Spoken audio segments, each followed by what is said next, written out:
경건한 예배를 위하여 핸드폰 전원을 꺼주거나 진동으로 해주시기 바랍니다. 다 같이 일어나셔서 성령과 진리로 8월 마지막 주일 예배를 하나님께 드리겠습니다. 다윗의 것 나 감사드립니다. 주님께 온 마음으로 신들 앞에서 나 주님을 찬송합니다. 나 예배합니다. 주님의 거룩한 궁전을 바라보면서 주님의 이름 찬송합니다. 주님의 한결같은 사랑과 참되심을 생각하면서 주님이 위대하게 하셨거든요. 주님의 온 이름 때문에 주님의 말씀을 내가 부르짖은 날에 주님이 내게 대답하셨습니다. 내 속에 힘을 넣어 주셨습니다. 아멘.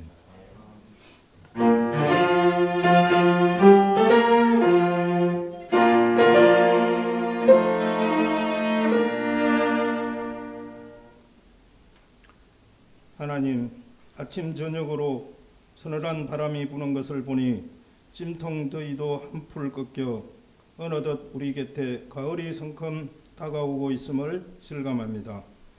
우리 우물엄 가족 모두 수확의 계절에 그리스도인으로서 보다 더 성숙한 열매를 맺길 소망합니다.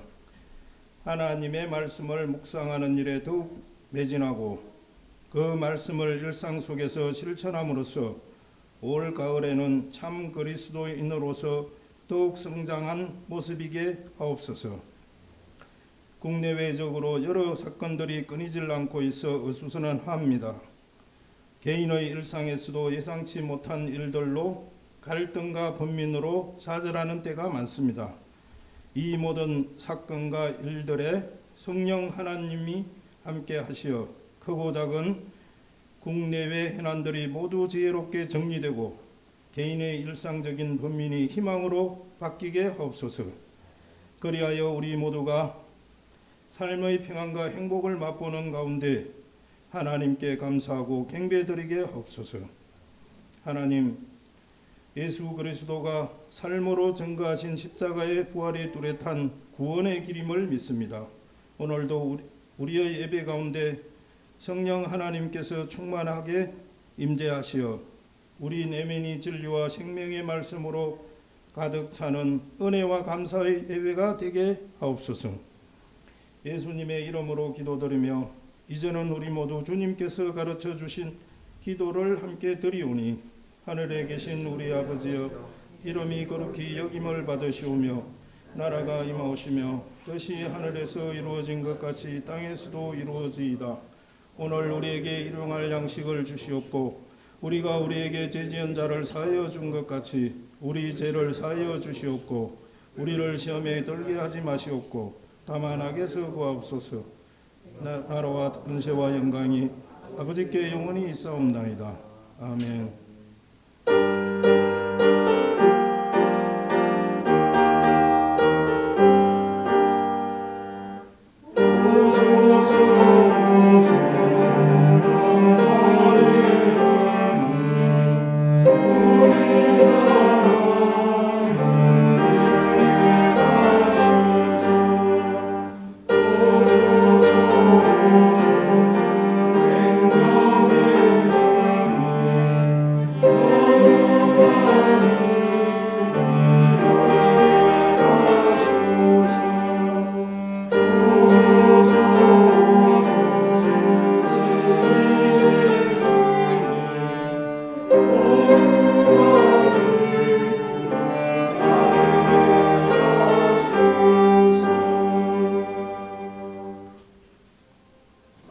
교동문 82번을 함께 교독하시겠습니다.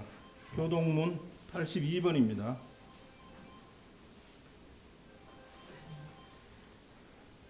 너희 안에 이 마음을 품으라. 곧 그는 근본 하나님의 본체시나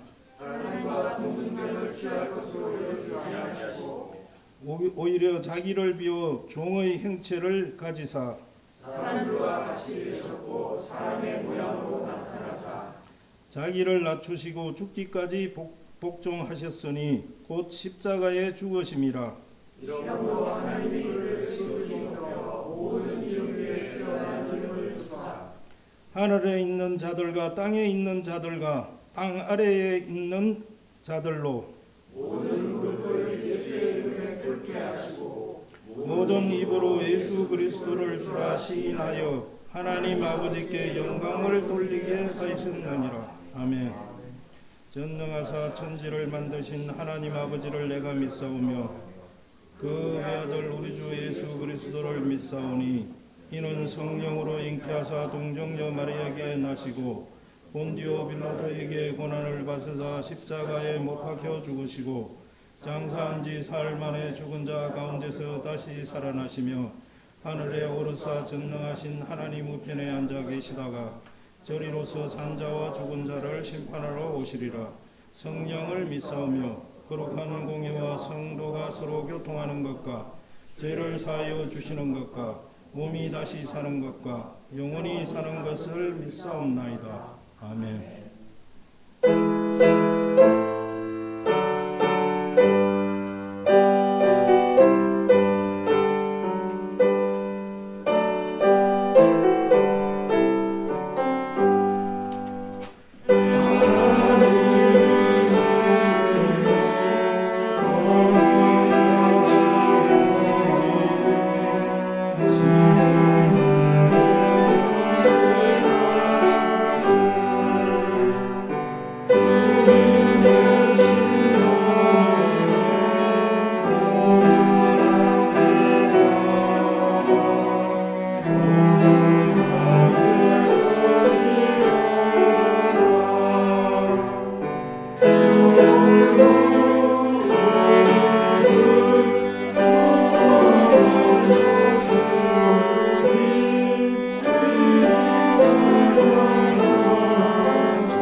하나님 아버지, 무더웠던 여름, 폭염이 질주하였던 그런 여름들이 이제 지나가려고 합니다. 하나님, 우리가 이 자리에 하나님의 성전에서 함께 모여서 찬양하고 기도하고 말씀을 공부하며 하나님께 영광을 드리는 이 귀한 예배 속에 성령님 임재하여 주시기를 간절히 주님 앞에 두 손 모읍니다. 하나님 아버지, 우리가 하나님께 어떤 존재로 오늘을 살고 있는지요.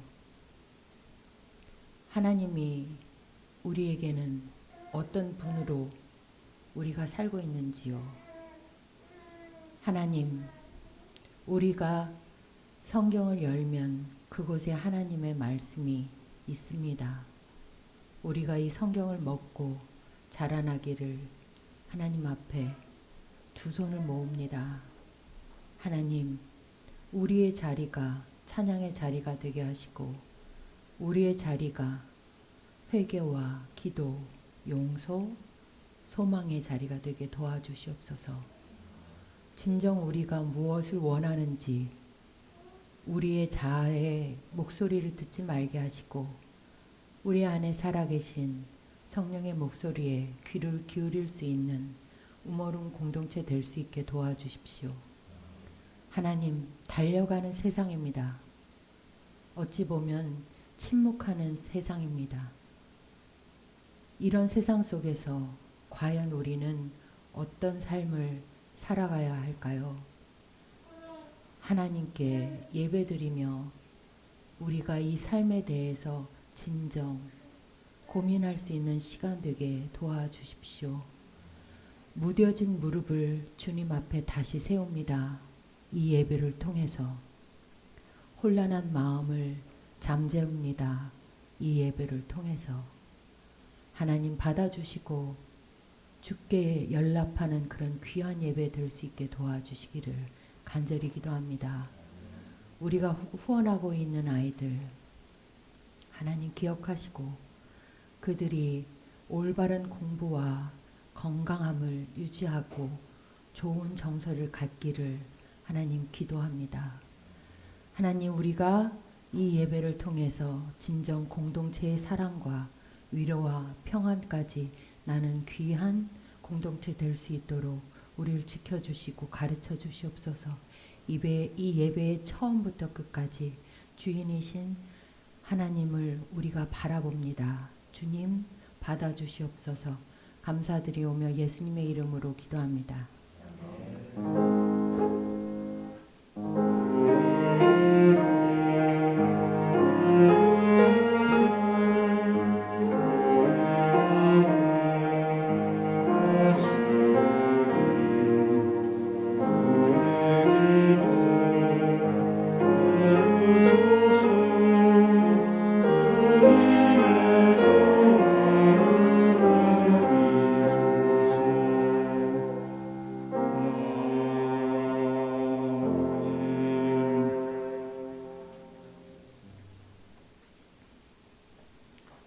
오늘 우리에게 주시는 하나님의 말씀은 창세기 48장 1절부터 11절입니다.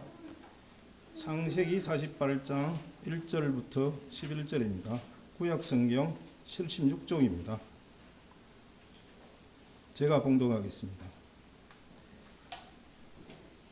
이 일 후에 어떤 사람이 요셉에게 말하기를 네 아버지가 병들었다 하므로 그가 곧 두 아들 므낫세와 에브라임과 함께 이르니 어떤 사람이 야곱에게 말하되 네 아들 요셉이 내게 왔다 하매 이스라엘이 힘을 내어 침상에 앉아 요셉에게 이르되 이전에 가나안 땅 루스에서 전능하신 하나님이 내게 나타나사 복을 주시며 내게 이르시되 내가 너로 생육하고 번성하게 하여 내게서 많은 백성이 나게 하고 내가 이 땅을 내 후손에게 주어 영원한 소유가 되게 하리라 하셨느니라. 내가 애굽으로 와서 네게 이르기 전에 애굽에서 네가 낳은 두 아들 에브라임과 므낫세는 내 것이라. 루벤과 시므온처럼 내 것이 될 것이고 이들 후의 내 소생은 내 것이 될 것이며 그들의 유산은 그들의 형의 이름으로 함께 받으리라. 내게 대하여는 내가 이전에 밧단에서 올 때에 라헬이 나를 따르는 도중 가나안 땅에서 죽었는데 그곳은 에브라까지 길이 아직도 먼 곳이라. 내가 거기서 그를 에브라길에 장사하였느니라. 이스라엘이 요셉의 아들들을 보고 이르되 이들은 누구냐? 요셉이 그의 아버지에게 이르되 이는 하나님이 여기서 내게 주신 아들들이니이라. 아버지가 이르되 그들을 데리고 내 앞으로 나아오라. 내가 그들에게 축복하리라. 이스라엘의 눈이 나이로 말미암아 어두워서 보이지 못하더라. 요셉이 두 아들을 이끌어 아버지 앞으로 나아가니 이스라엘이 그들에게 입맞추고 그들을 안고 요셉에게 이르되 내가 네 얼굴을 보리라고는 생각하지 못하였더니 하나님이 내게 네 자손까지 또 보게 하셨도다. 아멘.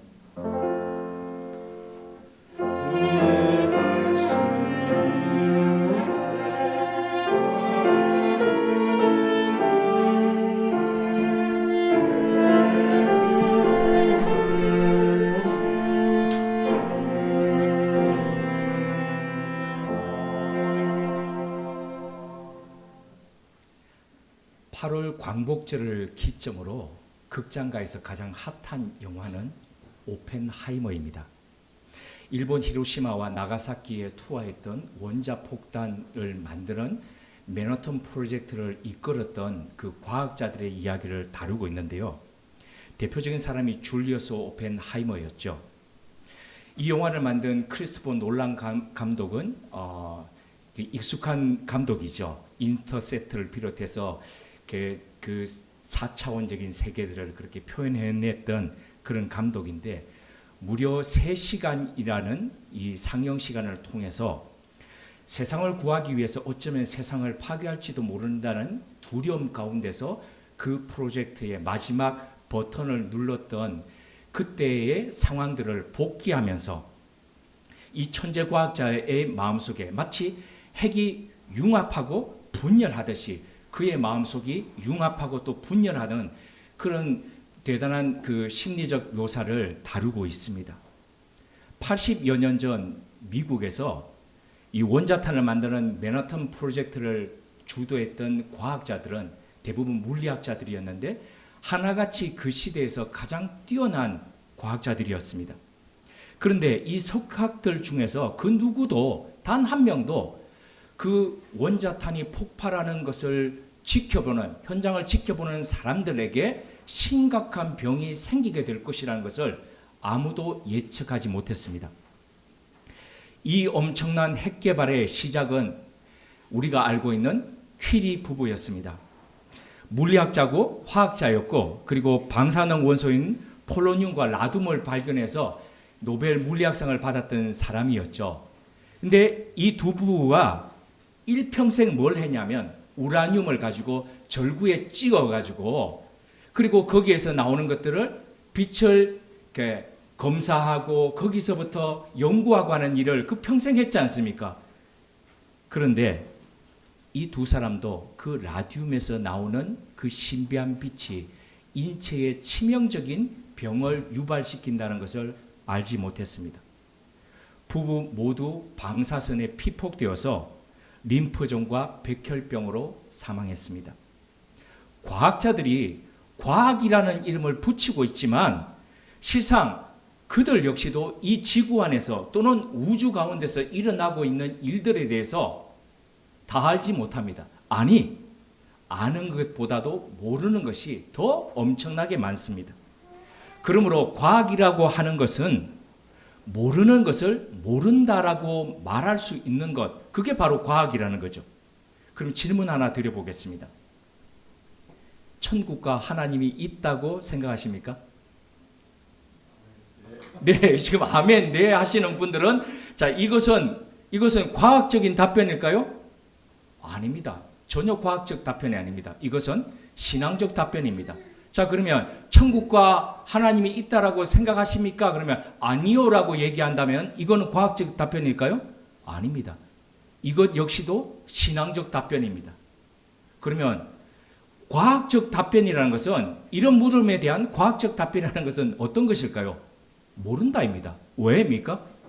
과학이라는 것은 가설을 세우고 그 가설에 대해서 실험을 하고 실험적 데이터가 축적된 것을 가지고 이렇다라고 이야기하는 거지 않습니까? 그런데 인간의 다음 세상에 대한 실험 데이터가 없습니다.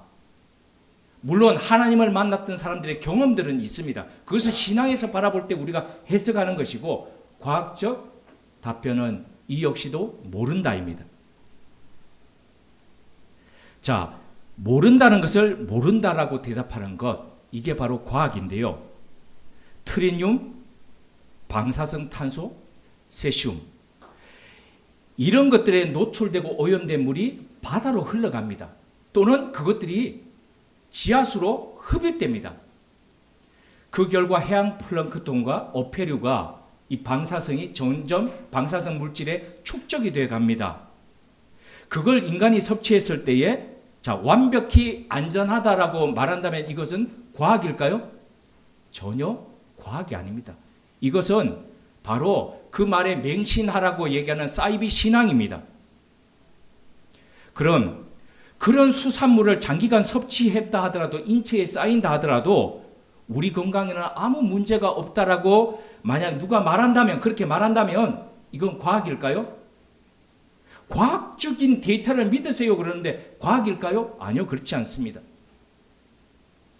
자, 그러므로 핵오염수 해양 투기는 100% 안전하니 한국 국민들은 일본 정부에 대해서 어떤 문제도 제기해서는 안 된다라고 이렇게 언동을 한다면 이런 특정 세력들은 과학적 주장을 하는 걸까요? 그렇지 않습니다.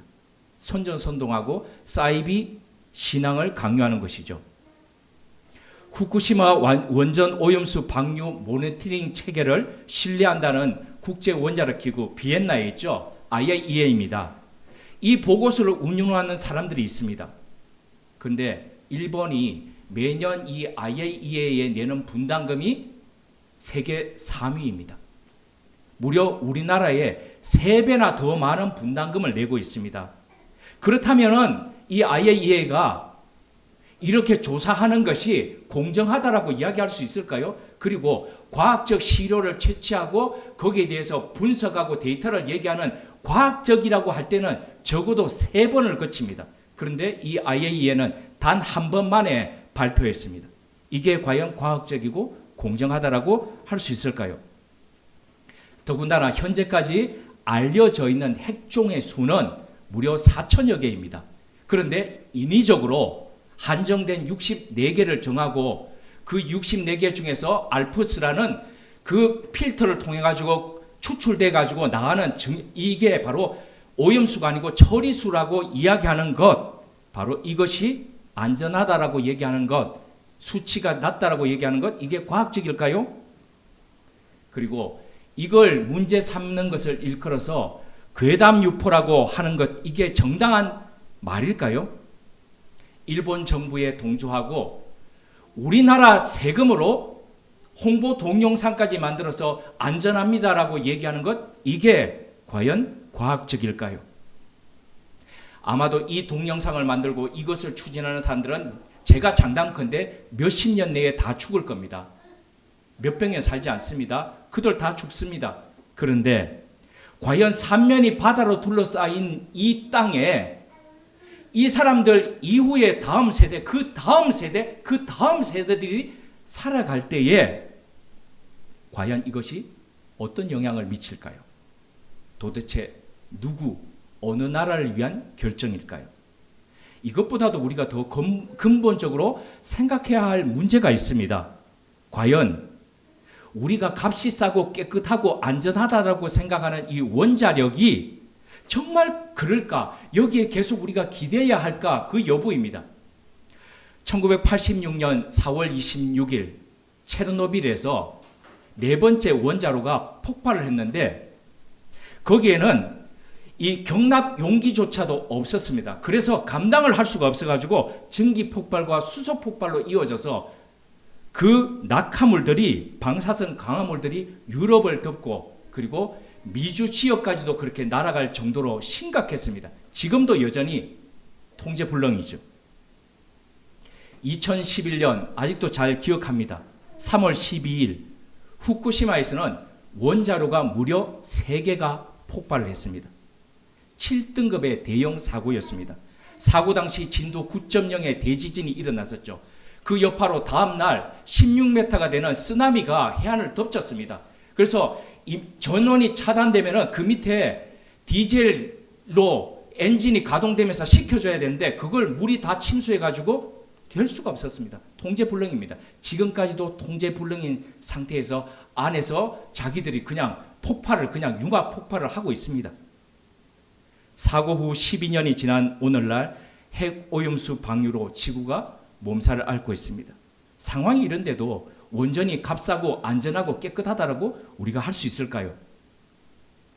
사고가 나지 않더라도 핵 폐기물을 저장하기 위해서 얼마나 많은 우리가 지역의 갈등을 겪으면서 이 사회적 비용을 치르고 있습니까? 일본이 사고가 위험하다 그러지만 우리나라는 주로 동해, 고리 원전을 제외하고는 동해에 몰려 있죠. 사고 나버리면은 좁은 땅덩이 속에서 우리는 안전한 곳이 없습니다. 그런데 더 위험한 곳이 있습니다. 중국입니다. 중국의 지금까지 가동 중인 원자력 발전소는 모두 55개입니다. 그런데 앞으로 21개가 지금 지어지고 있거나 완성될 예정에 있습니다. 대부분이 우리나라 서해에 접해 있습니다. 사고가 났다 하면은 우리의 이 땅은, 우리의 후손들은 어떻게 될지 상상이 되시죠? 자, 이렇게 보면은 우리는 지금 오늘날의 추축 세대는 뒷세대에게 거의 축복이 아니라 재앙 수준입니다.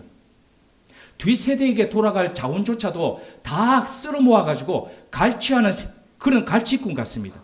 뒷세대에게 오염물을 차곡차곡 쌓아가지고 마치 빚을 왕창 물려주고 가는 부모처럼 이렇게 폐기물을 남기는 나쁜 조상 같습니다. 오늘 본문을 보면 다음 세대에게 우리가 신앙 안에서 남겨줘야 할 것이 무엇인지를 생각토록 합니다. 본문은 야곱이 노안으로 누웠다는 이 소식을 들은 요셉이 두 아들을 데리고 와서 병문안하면서 축복받는 장면을 다루고 있는데요. 다음 세대를 축복하는 이 야곱의 기도와 요셉의 행위 속에 우리가 새겨야 할 세 가지가 있습니다. 첫째로 신앙의 기틀을 확고히 했다는 겁니다. 요셉이 아버지 문병을 갔을 때 야곱이 느닷없이 지나간 옛 이야기 2개를 꺼냈습니다. 우리 나이 드신 부모님 만나면 예전에 했던 얘기 또 하고 하는 레파토리 있죠. 저희 장인어른은 늘 변함없이 기분이 좋으면 하시는 얘기가 있습니다. 그건 군대 얘기입니다. 가장 그분의 삶이 반짝반짝 빛났던 멧돼지를 몇 마리 잡았느니 하는 그런 얘기들을 쭉 하시는데, 자, 이 야곱은 마지막 숨이 지금 넘어가는 이때에 가장 마지막에 지금 2가지 얘기를 꺼내고 있습니다. 그렇다면 요셉에게 아니 야곱에게 있어서 이 두 이야기는, 사건은 그의 인생에서 가장 지금 중요했던 얘기라는 겁니다. 첫 번째가 그가 아버지 이삭과 그리고 에서 형을 속이고 난 뒤에 밧담 아람으로 도망갈 때에 어디를 그쳤습니까? 어디를 거쳐갔습니까? 루스라고 이야기하는 베델을 거쳐갔습니다. 그리고 밧담 아람에서 20년 만에 자기 고향으로 되돌아올 때에 어디를 또 그쳐서 들어왔습니까? 루스, 베델이죠. 그죠? 이 야곱의 삶에 있어서 베델이라는 이 루스는 빼놓을 수 없는 곳이었습니다. 그가 그곳에서 하나님 체험을 했죠. 그리고 하나님의 음성을 들었습니다. 3절, 4절을 통해서 하나님께서 야곱을 보호하실 뿐만 아니라 땅과 자손을, 이 땅을 네 자손에게 주겠다라고 약속하셨던 그 약속을 기억하고 있습니다. 두 번째 장소가 바로 요셉의 어머니였던 라헬이 죽었던 에브라기 베들레헴을 지금 이야기하고 있습니다. 베냐민을 출산하면서 상고를 이기지 못해서 이 곳에서 바로 라헬이 숨을 거두었습니다. 요셉은 왜 느닷없이 수십 년 전에 죽었던 자기 부인 얘기를 왜 꺼낼까요? 그 부인이 죽었던 에브라길, 왜 베들레헴 얘기를 왜 이렇게 할까요? 요셉을 비롯한 야곱 일가는 지금 어디에 지금 정착해서 살고 있습니까? 이집트, 애굽입니다. 그곳에서 총리 대신 되는 넘버 2, 세력 권세 넘버 2인 요셉의 비호 아래 잘 살고 있습니다. 평안하게 살고 있습니다. 흉년을 다 거치고 안락한 삶을 지금 이집트에서 살고 있습니다. 그러다 보니까 사람이, 제가 왜 가끔씩 말씀드리지 않습니까? 아무리 우범지대에 살아도 3년을 살면 사람들이 거기가 제일 안전하고 좋다라고 생각하거든요. 그런데 이집트 땅 중에서도 가장 비옥한 델타 지역을 유하고 있는 고센 땅 지역에서 얼마나 이 사람들이 풍족한 삶을 살고 있었겠습니까? 그러다 보니까 하나님이 약속하셨던 그 약속의 땅이라는 가나안 땅이 생각나지 않을 수 있는 거죠. 지금 바로 이 부분을 얘기하면서 야곱은 우리가 정말 가야 할 곳, 하나님이 우리에게 허락하신 그 땅은 베델이 있는 루스에서 약속하셨던 바로 그 가나안 땅이다. 이 얘기를 하는 겁니다. 네 엄마도 바로 그곳에서 네 엄마도 잠들어 있다라고 지금 그 얘기를 지금 하는 겁니다. 그러면서 루스 땅에서 만났던 그 하나님의 경험을 얘기하면서 그 하나님이 궁극적인 인생의 해결책이고 그리고 네 인생을 나의 인생을 풀었던 마스터키가 됐던 것처럼 너의 인생을 풀 마스터키가 되신다는 지금 그 얘기를 지금 하고 있는 겁니다. 엄청난 재물도 모아보았고 또 그것을 얻기 위해서 온갖 애쓰기도 다 해봤던 야곱이지 않습니까? 근데 그 야곱이 마지막 아끼고 사랑하는 요셉에게 마지막 힘을 다해서 지금 얘기하는 것은 하나님입니다. 전능하신 하나님을 너의 구주로 삼고 너의 힘으로 삼고 그렇게 살라는 바로 그 얘기를 하는 겁니다. 두 번째, 12지파의 틀을 확고히 해준 겁니다. 위 두 이야기 사이에 그러니까 지금 루스 베델과 바로 밑에 에브랏길 베들레헴을 얘기하면서 중간에 무슨 얘기를 하냐면은 이 야곱은 요셉이 데리고 온 20대의 손자들 므낫세와 에브라임 이것을 연결시키면서 이들이 손자죠. 손자인데 뭐라고 그러냐면 오늘부터는 내 아들이라 이렇게 얘기하는 겁니다. 그러니까 보면 학렬이 있죠. 우리 시골에 가면은 우리보다 나이가 한참이 높은데 학렬이 낮아가지고 우리한테 왜 아유 아저씨 이런 분이 있지 않습니까? 저희 집 옆에도 집을 짓던 분이 저하고 보니까 본이 같습니다. 70대 후반 이렇게 되셨는데 그분이 저보고 본이 어딨냐 그러고 묻다가 학렬이 어떻게 되냐 그러다가 저한테 이렇게 얘기하셨습니다. 아유 아저씨 네 저보다 한 학렬이 밑이어가지고 그랬던 거죠.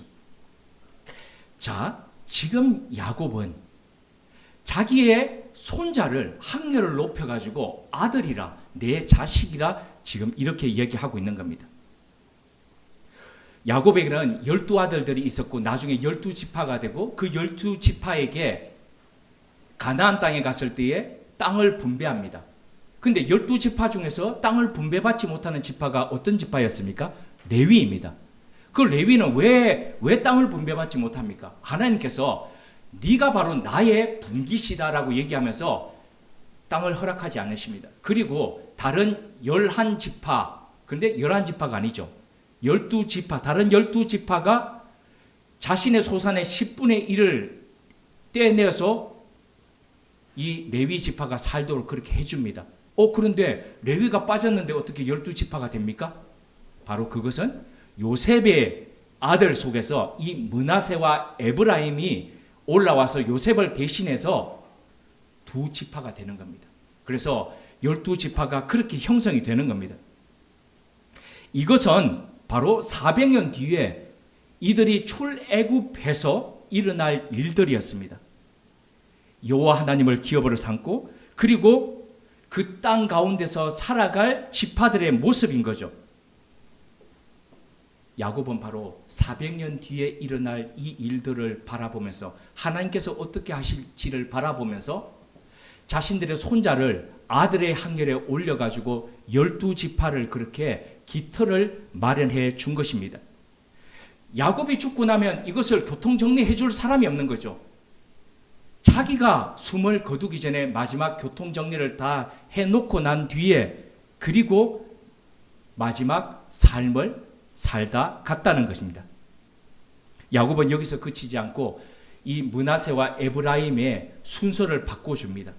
므낫세가 형이고 에브라임이 동생인데 이제 오늘부터는 장자의 역할을 누가 한다는 겁니까? 에브라임이 한다는 겁니다. 마치 야곱이 에서를 뛰어넘어서 장자의 역할을 하게 되었던 것처럼 그렇게 간다는 겁니다. 하나님은 이 기묘한 일을 통해서 하나님이 일하는 방식과 역사를 보여줍니다. 이 기묘한 하나님의 역사, 400년 뒤에 일어날 이 역사를 야곱은 미리 바라보면서 그 틀을 확고히 했다는 겁니다.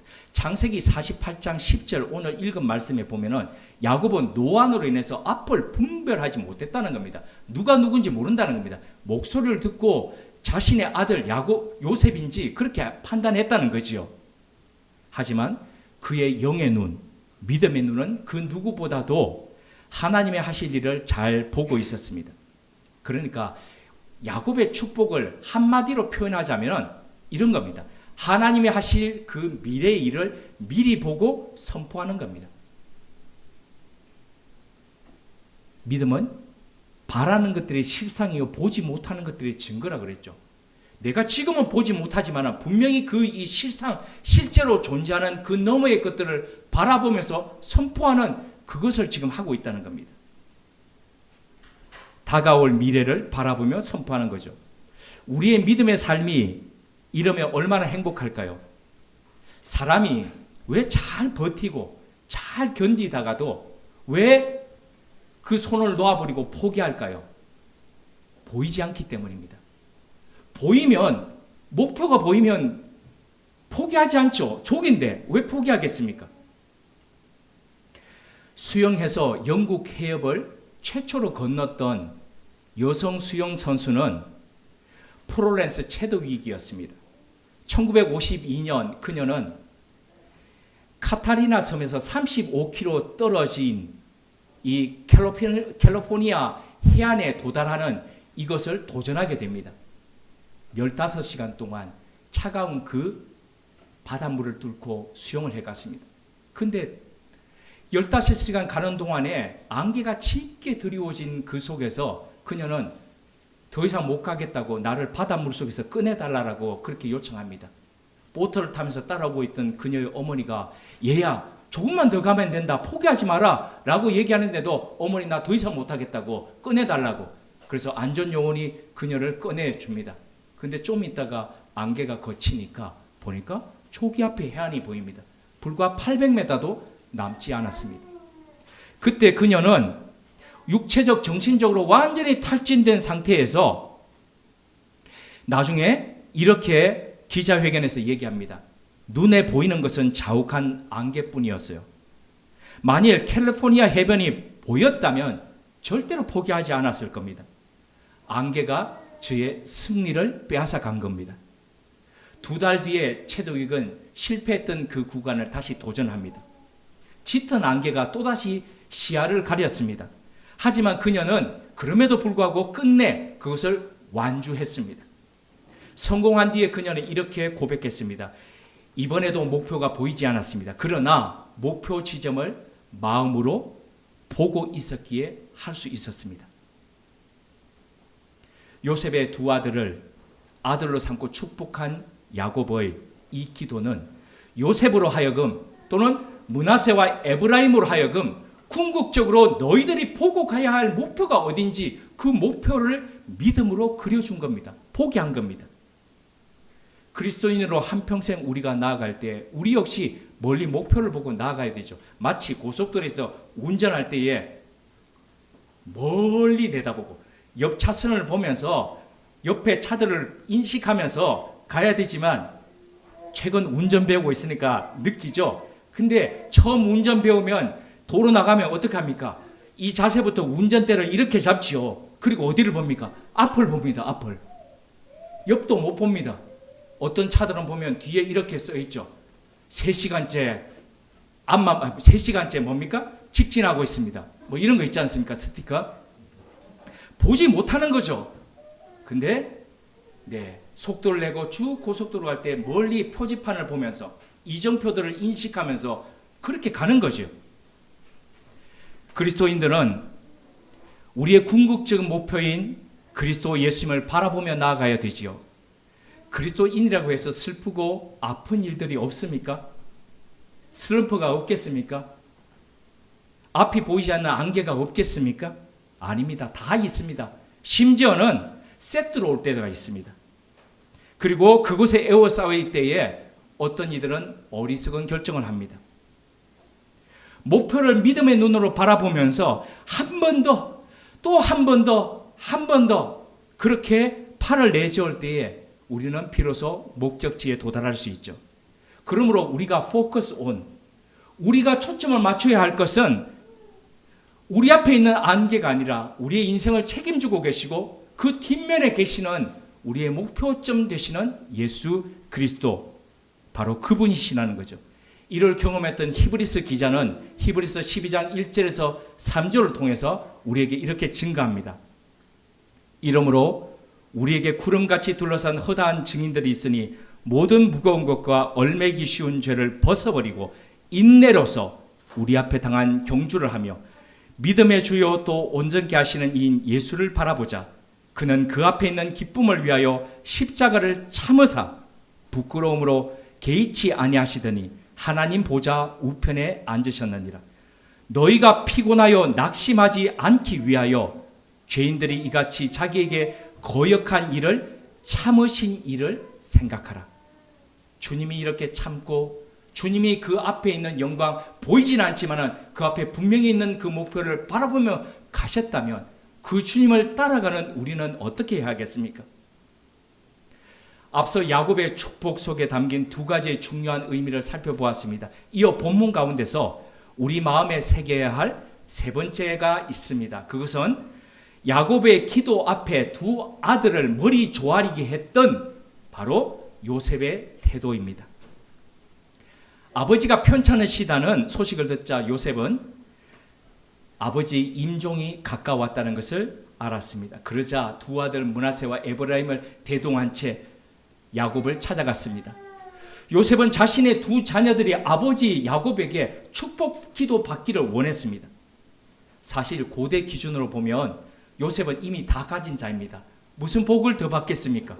엄청나게 많은 복을 받았죠. 물질적으로 풍요했습니다.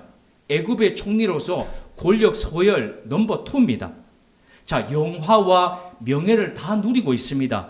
그런 아버지를 둔 자녀들은 므낫세와 에브라임은 또 어떻겠습니까? 엄청난 혜택을 받았지 않겠습니까? 그 어머니가 누굽니까? 제사장 집안 출신입니다. 상류층입니다. 이집트에서. 그 어머니가 아이들에게 이집트의 대치동에 일타 강사들 모아가지고 제왕 교육 시켰지 않겠습니까? 상상 가시지요. 그런데도 요셉은 자기 아들들이 아버지 야곱의 축복을 받기를 원했습니다. 왜? 그것이 무슨 복이기에 야곱의 축복을 그렇게 바랬던 것일까요? 그건 바로 아브라함에게서부터 이삭을 거쳐서 야곱을 거쳐서 내려오는 바로 그 하나님의 복, 믿음의 복입니다. 요셉은 바로 이 조상으로부터 내려오는 하나님을 믿는 믿음을 두 아들에게 물려주기를 원했던 겁니다. 그래서 바로 임종을 앞둔 그 아버지 앞에 머리 숙이게 한 겁니다. 이거 웃기는 얘기지만 진짜 실화입니다. 요 옆에 보면 압구정에 유명한 교회 있죠. 그곳에 정말 신실한 권사님이 계셨습니다. 평양 과기대를 만드는 숨은 주역이었습니다. 엄청난 일들을 하면서 기도하는 어머니였습니다. 미래를 보면서 예언하는 능력들이 있고 신실한 분이었습니다. 그분이 MB가 별별 없을 때에 당신이 대통령 될 것이라고 준비하라고 그렇게 예언했던 분입니다.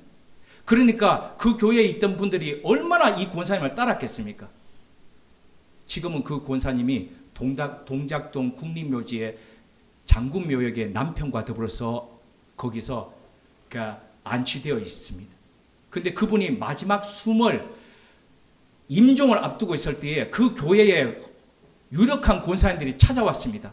왜 찾아왔겠습니까? 수수께끼입니다. 왜 찾아왔겠습니까?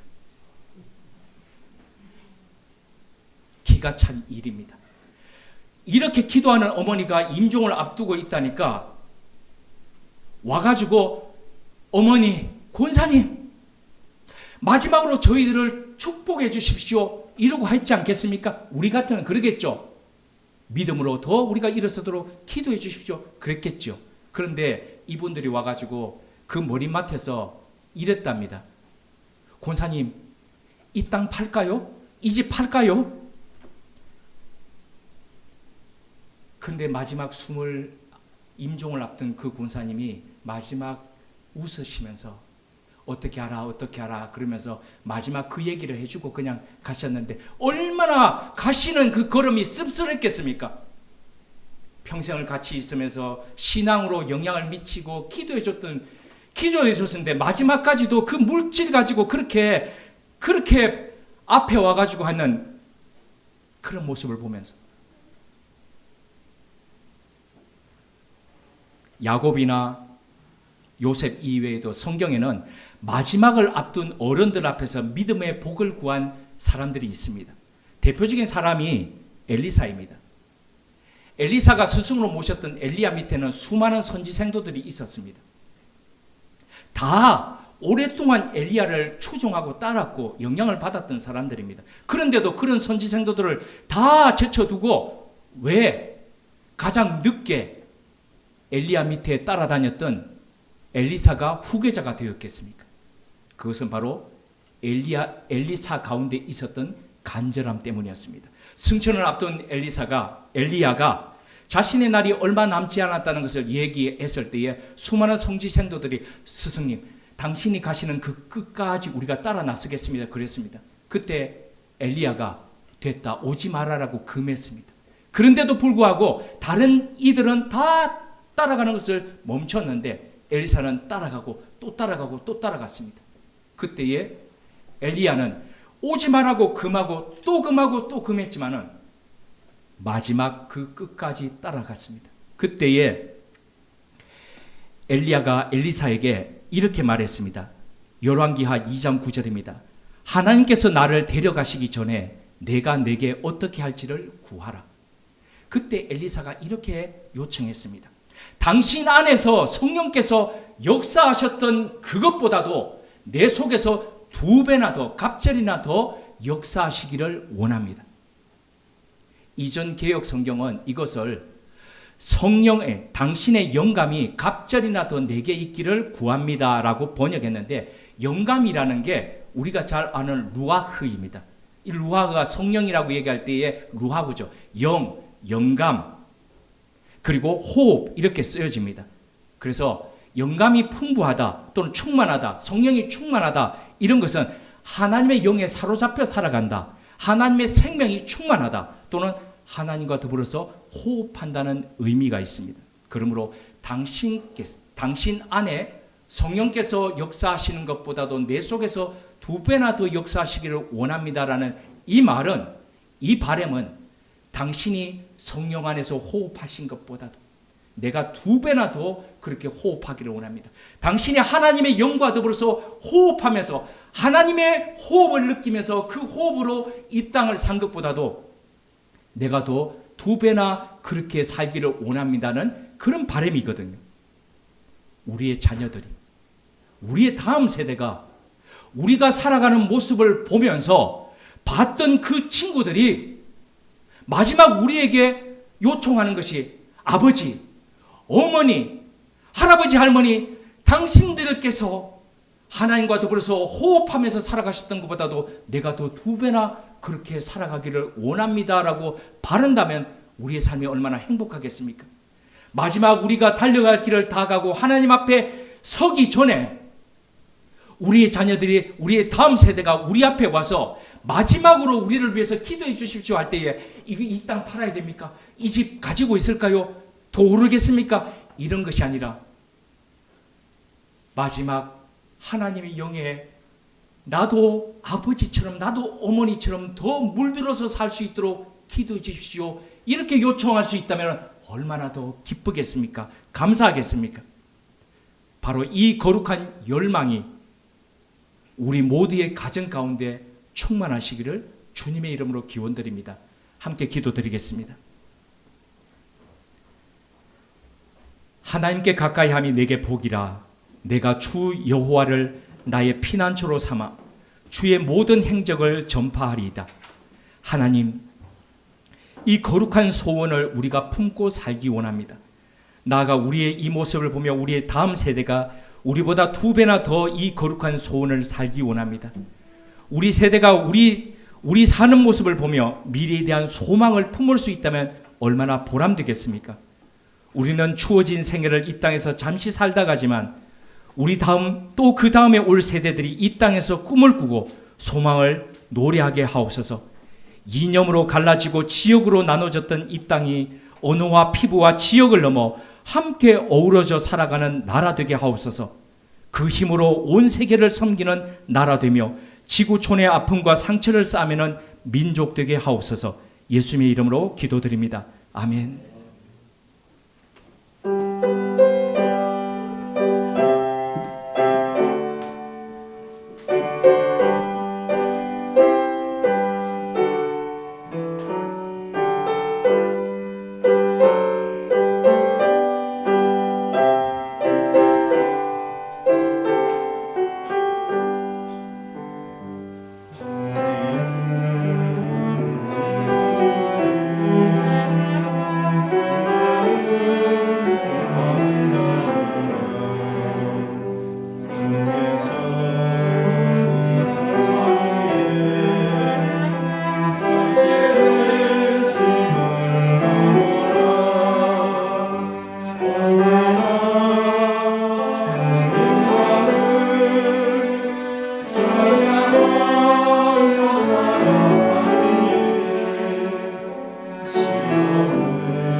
삶의 여정에서 중요한 결단을 할 때에 먼 미래를 보지 못하는 경우가 허다함을 고백합니다. 과거의 영역은 흡수한데 마치 삶의 정답인 양 이를 맹신하며 결단하고 행동하는 어리석음을 범하는 경우도 많습니다. 우리 모두 사회나 학교, 나아가 개인의 일상에서 근시안적인 시각이 아닌 미래 세대를 생각하며 매사를 결단하고 행동하도록 영의 눈, 믿음의 눈을 갖게 하옵소서. 믿음의 삶을 사는 여정에서 힘들고 지칠 때도 있습니다.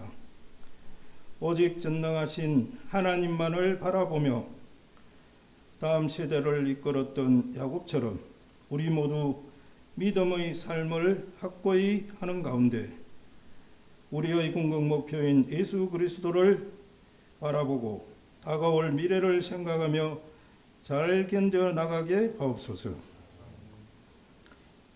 이렇게 하나님과 호흡하며 살아가는 우리 삶의 모습이 자식들의 본보기가 되고 이정표가 되며 나아가 미래 세대의 희망이자 소원이 되게 하옵소서. 하나님, 주신 것의 일부를 구별하여 돌려드립니다. 뜻하신 곳에 귀하게 쓰여 하나님의 영광을 드러내게 하옵소서. 우리 주 예수 그리스도 이름으로 원기도 드립니다. 아멘. 앞뒤 좌우에 계시는 분들과 함께 인사를 나누시겠습니다.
하나님, 우리의 인생 걸음걸음이 다음 세대에게 걸어가야 할 작은 이정표 되게 하옵소서.